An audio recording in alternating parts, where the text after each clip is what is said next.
2020 সালের 29 জুন এক নতুন অধ্যায় শুরু হয়েছিল বাংলাদেশ ভারত বাণিজ্যিক সম্পর্কের ইতিহাসে। ভারত সরকার বাংলাদেশকে দিয়েছিল ট্রান্সশিপমেন্ট সুবিধা, একটি যুগান্তকারী সিদ্ধান্ত। এর ফলে বাংলাদেশ ভারতের ভূখণ্ড ব্যবহার করে তৃতীয় দেশ যেমন নেপাল, ভুটান ও মিয়ানমারে পণ্য পাঠাতে পারত। কিন্তু ঠিক 4 বছর না গড়াতেই 2025 সালের 8 এপ্রিল ভারত সরকার সেই সুবিধা হঠাৎ করে বাতিল করে দেয়। ভারতের কেন্দ্রীয় পরোক্ষ কর ও শুল্ক বোর্ডের এক বিজ্ঞপ্তির মাধ্যমে এই সিদ্ধান্ত কার্যকর হয়। কূটনৈতিক সূত্রগুলো বলছে, গত সপ্তাহে ইউনুস-মোদি বৈঠক যে খুব ফলপ্রসূ হয়নি তা বাংলাদেশের রপ্তানি পণ্যের ট্রান্সশিপমেন্ট সুবিধা বাতিলের মধ্য দিয়ে প্রকাশ করল ভারত।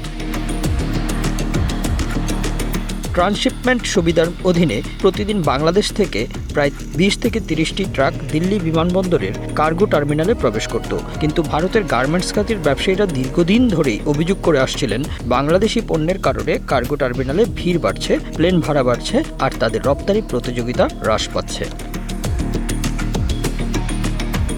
ভারতের রপ্তানিকারকদের চাপেই মোদী সরকার ট্রান্সশিপমেন্ট সুবিধা বাতিলের সিদ্ধান্ত নেয়। যদিও সিদ্ধান্তটি তাৎক্ষণিকভাবে ভারতীয় ব্যবসায়ীদের জন্য সুবিধাজনক মনে হলেও এর দীর্ঘমেয়াদী প্রভাব নিয়ে প্রশ্ন উঠছে। বিশেষজ্ঞরা বলছেন, এই সিদ্ধান্ত বাংলাদেশের জন্য বড় ধাক্কা। বাংলাদেশের রপ্তানি কাঠামো অনেকাংশে ভারতের অবকাঠামোর উপর নির্ভরশীল। ফলে এই পরিবর্তন রপ্তানি পণ্যের পরিবহন সময় বাড়িয়ে দেবে, খরচ বৃদ্ধি করবে এবং ব্যবসায় অনিশ্চয়তা বাড়াবে।